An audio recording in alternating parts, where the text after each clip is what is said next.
नमस्कार दोस्तों, स्वागत है आपका हमारे चैनल में। अगर आप एक सीएससी वीएलई हैं, कॉमन सर्विस सेंटर संचालक हैं, तो अब आप लोग अपने सीएससी सेंटर के माध्यम से लोगों का लर्निंग लाइसेंस का एग्जाम दिला सकते हैं और उनका लाइसेंस प्रिंट करके कस्टमर को प्रोवाइड कर सकते हैं।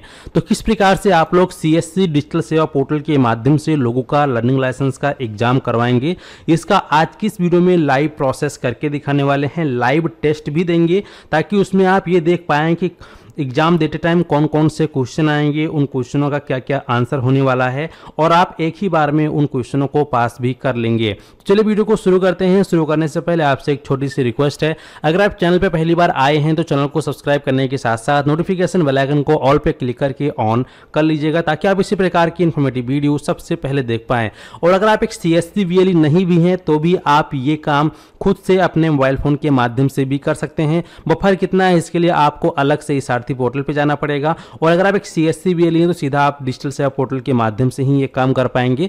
तो इसके लिए आपको सबसे पहले अपनी सीएससी आईडी पासवर्ड में लॉगिन कर लेना है। लॉगिन करने के बाद यहाँ आपको सर्च का एक आइकन दिखेगा। सर्च वाले आइकन पे आप यहाँ पे टाइप करेंगे ESA, इतना टाइप करोगे तो यहाँ पे आपको ऑप्शन दिखाई देगा transport service E Sarathi and ई वाहन इन गवर्नमेंट। आपको इस वाले ऑप्शन पे क्लिक कर देना है। जैसे ही आप इस ऑप्शन पे क्लिक करेंगे, इस ऑप्शन पे क्लिक करने के बाद आपके सामने इस प्रकार से डैशबोर्ड ओपन हो जाएगा। यहाँ आपको ऑप्शन दिखाई देगा लॉगिन विथ डिजिटल सेवा कनेक्ट। आपको इसी वाले ऑप्शन पे क्लिक करना है। जैसे इस ऑप्शन पे क्लिक करेंगे ये आपसे आपकी सीएससी आईडी पासवर्ड मांगेगा, तो आपको अपनी सीएससी आईडी पासवर्ड को फिल कर देना है। इसके बाद जो भी यहाँ पर कैप्चा कोड दिया गया है, इस कैप्चा कोड को आपको सही डाल देना है। कैप्चा कोड डालने के बाद सीधा आप यहाँ पे साइन इन पर क्लिक करेंगे। तो जैसे ही आप साइन इन पे क्लिक करते हैं तो आप सभी अपनी आईडी के माध्यम से इसके अंदर लॉगिन हो जाएंगे और आपके सामने इस प्रकार से डिजिटल ट्रांसपोर्ट सेवा service status portal dashboard open हो जाएगा। यहाँ पे देखेंगे अब तक हमने यहाँ पे ई सारथी से 3 ट्रांजैक्शन किए हैं। आप जितने भी सीएससी के माध्यम से लर्निंग लाइसेंस के लिए आवेदन करेंगे, एग्जाम करवाएंगे, उसका यहाँ पे आपको ये दिखने को मिल जाएगा कितना आपने काम करवाया हुआ है। तो यहाँ पे अब आपको अगर किसी व्यक्ति का या किसी व्यक्ति ने अपना खुद से या आपने खुद से उनका आवेदन किया था लर्निंग लाइसेंस के लिए, तो अब उसका एग्जाम देना होगा। तो एग्जाम देने के लिए यहाँ पे आपको ऑप्शन मिलता है ई सारथी का। आप सारथी सर्विसेज पे क्लिक करोगे। इस पे क्लिक करने के बाद आपके सामने इस प्रकार से सारथी सर्विसेज आ जाएगा। यहाँ आपको कई सारे ऑप्शन मिलेगा जैसे कि यहाँ पे आप देख सकते हैं। लेकिन हमें क्या करना है कि हमें तो LL का एग्जाम देना है, लर्निंग लाइसेंस का एग्जाम देना है। हमने पहले से ही अपना जो है रजिस्ट्रेशन कर रखा है। तो इसके लिए हमें जो है अप्लाई फॉर लर्नर लाइसेंस पे क्लिक कर देना है। जैसे ही आप इस ऑप्शन पे क्लिक करेंगे तो क्लिक करने के बाद आपके सामने इस प्रकार से इंटरफेस आएगा। सबसे पहले आपको यहाँ पे स्टेट का चयन करना होगा। तो चेंज स्टेट पे क्लिक करके जो भी आपका स्टेट है वो आप यहाँ से अपना स्टेट का चयन करेंगे और इसके बाद फिर इस प्रकार से स्किप कर देंगे। यहाँ पे आपको ऑप्शन दिखाई देगा ऑनलाइन LL टेस्ट इंस्टॉल, इस पर आपको क्लिक कर देना है।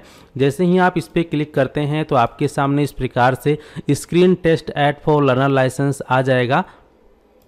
तो यहाँ पे आपको अपना जो एप्लीकेशन नंबर मिला हुआ है वो एप्लीकेशन नंबर यहाँ डालेंगे, कैप्चा कोड आप यहाँ डालेंगे और फिर सबमिट बटन पे क्लिक करेंगे। इसके बाद फिर आपके सामने इस प्रकार से डैशबोर्ड ओपन हो जाएगा। अब यहाँ पे जो भी उसका डेट ऑफ बर्थ है वो आप यहाँ पे डेट ऑफ बर्थ डालेंगे। इसके बाद यहाँ पे आपको LL पासवर्ड डालना होगा।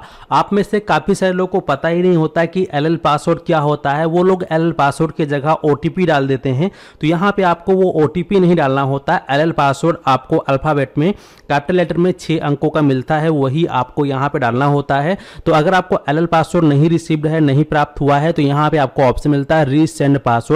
जैसे ही आप रीसेंड पासवर्ड पे क्लिक करेंगे तो आपके नंबर पर LL पासवर्ड तुरंत मिल जाएगा। वही LL पासवर्ड आपको यहाँ पे टाइप कर देना है और उसके बाद स्क्रॉल करते हुए नीचे आओगे। यहाँ पे आपको ऑप्शन दिखाई देगा आपका जो सिस्टम का कैमरा है। अगर आप लैपटॉप से कर रहे होंगे तो आपके लैपटॉप का वेब कैम ओपन हो जाएगा। मोबाइल से कर रहे होंगे तो मोबाइल का कैमरा ओपन हो जाएगा। या फिर अगर आप डेस्कटॉप या PC से कर रहे हैं तो फिर आपको एक्सटर्नल वेब कैम लगाने की आवश्यकता होगा, तो वो आपका कैमरा ओपन हो जाएगा। अब जिस भी कैंडिडेट का आप एग्जाम करवा रहे हैं या कर रहे हैं अपना, या फिर आप करवा रहे हैं, तो उस कैंडिडेट को आपको कैमरे के सामने बिठा देना है। उसका फेस ऑथेंटिकेशन होगा। तो यहाँ पे उसको कैमरे में सही से सीधा सीधा देखना जाना है, फिर आपको यहाँ पे ऑथेंटिकेट पर क्लिक कर देना है। जैसे ही आप यहाँ पे ऑथेंटिकेट करेंगे तो यहाँ पे देखेंगे face authentication is in progress दिखा रहा है, प्रोसेस में है। तो जैसे ही यहाँ पे उसका फेस वेरीफाई हो जाएगा तो ऑटोमेटिक ये जो प्रोसीड का बटन है ये इनेबल हो जाएगा। अब यहाँ पे देखेंगे डिसेबल, यहाँ पे आप क्लिक नहीं कर सकते हैं, लेकिन जब इसका फेस वेरिफिकेशन हो जाएगा यहाँ पे इस प्रकार से देखेंगे ये फेस बना रहा है, ठीक है। तो फेस वेरीफाई करेगा, फेस वेरीफाई करने के बाद सीधा यहाँ पे आपको प्रोसीड का ऑप्शन देखने को मिलेगा। जैसा कि आप देख पाएंगे लिखा हुआ भी आ चुका है, click on proceed to validate your credential, यानी कि इनका जो फेस है वेरिफिकेशन हो चुका है। अब यहाँ पे आपको ऑप्शन मिल रहा है प्रोसीड का, आप सीधा प्रोसीड बटन पे क्लिक करेंगे। जैसे आप प्रोसीड बटन पे क्लिक करेंगे आप देख सकते हैं इस प्रकार से screen test for learner licence का कुछ डिटेल्स आपको देखने को मिल जाएगा। यहाँ पे फिर आपको कंटिन्यू पर क्लिक कर देना है। जैसे ही कंटिन्यू पे क्लिक करते हैं आपके सामने इस प्रकार से कैंडिडेट का फ़ोटो और आपका नाम, आपका एप्लीकेशन, डेट ऑफ बर्थ देखने को मिलेगा। यहाँ पर आप कौन से लैंग्वेज में एग्ज़ाम देना चाहते हैं वो लैंग्वेज आप सेलेक्ट करेंगे, इन दोनों बॉक्सेस पे आप टिक करेंगे और कंटिन्यू पर क्लिक करेंगे। जैसे ही आप कंटिन्यू पे क्लिक करेंगे तो यहाँ पर देखेंगे जो आपका LL एग्ज़ाम है ये स्टार्ट हो चुका है। यहाँ पे टोटल आपको पर क्वेश्चन का 30 सेकंड मिलता है, ठीक है। तो इन 30 सेकंड के अंदर आपको इसका आंसर देना होगा। जैसे कि यहाँ पे इस चिन्ह का मतलब है कि आगे अस्पताल है, इस प्रकार से कंफर्म करेंगे तो ये आंसर जो सही होगा वो ग्रीन टिक लग जाएगा और यहाँ पे आपका स्कोर बन जाएगा, ठीक है। अब यहाँ पे इस आइकन का क्या मतलब है या चिन्ह का क्या प्रदर्शित करता है, तो इसका ऑप्शन होगा कि टैक्सी का पार्किंग स्थल, कंफर्म करेंगे। ये भी हमारा क्वेश्चन का आंसर सही है, ठीक है। अब यहाँ पे आया है तीसरा क्वेश्चन, कौन सा चिन्ह बताता है कि प्रतिबंध समाप्त हो गए हैं। तो यहाँ पर जो 1 नंबर है ये वाला ऑप्शन बताता है कि प्रतिबंध समाप्त हो गए हैं, कंफर्म करेंगे। तो ये भी हमारा सही हो चुका है। अब इसके बाद यहाँ बता रहा है यह चिन्ह प्रदर्शित करता है। अब इस चिन्ह में आप देख ही सकते हैं कि ऊपर से कुछ पत्थर गिर रहे हैं, तो इसका मतलब है कि चट्टानें गिर रही हैं। तो नंबर 3 आपका आंसर सही होगा, कंफर्म करेंगे। ये वाला आंसर आपका सही हो गया है। ठीक इसी प्रकार से अब आपके सामने 5वां क्वेश्चन आएगा। ध्यान रहे यहाँ पर कई बार अगर आपका नेट स्लो है या किसी कारणवश सर्वर में प्रॉब्लम है तो कई बार ये थोड़ा सा टाइम ज़्यादा ले सकता है नेक्स्ट क्वेश्चन आने में, तब तक आपको वेट करना है, कुछ भी इधर उधर नहीं करना है। तो इस प्रकार से हमारे सामने 5वां क्वेश्चन आ चुका है। कौन सा चिन्ह बताता है कि आगे सड़क संकड़ी है। तो आगे सड़क संकड़ी जो है ये 1 नंबर, यानी अगर रास्ता आगे जाके पतला हो रहा है तो वो संकड़ी है, ठीक है। तो इस पर हम क्लिक करेंगे और यहाँ पे कंफर्म करेंगे। तो ये वाला भी हमारा जो है क्वेश्चन का आंसर सही हो चुका है। और जो क्वेश्चन का आंसर सही हो जाएगा तो यहाँ पर आपका स्कोर बढ़ता हुआ चला जाएगा, ठीक है।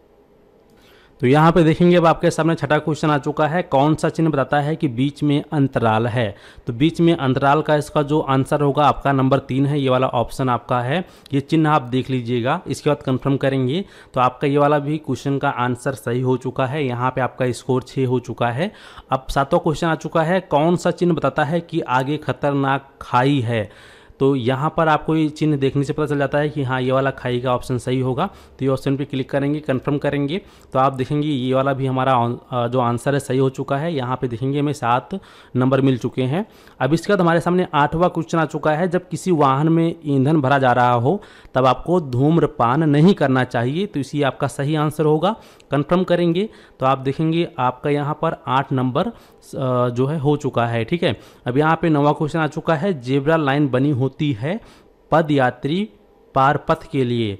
तो यहाँ पे ये आंसर आपका सही होगा, नंबर 2, ये आपको ध्यान में रखना है और यहाँ पे आप कंफर्म करेंगे, ठीक है। यहाँ पे देखिए हमने 9 क्वेश्चनों का सही आंसर दे दिया है। अब यहाँ पे कंफर्म करेंगे तो 9वां क्वेश्चन का भी आंसर हमारा सही हो चुका है। और जैसे ही आपका 9वां क्वेश्चन सही हो जाएगा तो आप ऑटोमेटिक तरीके से यहाँ पे पास हो जाएंगे। और पास होते ही आपका देखेंगे इस प्रकार से पास होने का सिंबल देखने को मिल जाएगा।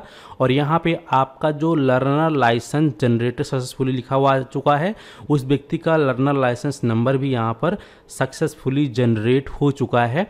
अब इसका लाइसेंस प्रिंट करने के लिए आपको स्क्रॉल करते हुए थोड़ा सा नीचे यहाँ पे आपको ऑप्शन दिखाई देगा क्लिक है टू तो तो यहाँ आपको ऑप्शन दिखाई दे रहा है click here to print your learner licence. इस पर आप क्लिक करोगे तो क्लिक करते ही आप देख सकते हैं इस प्रकार से उसके नंबर पर एक OTP जाएगा।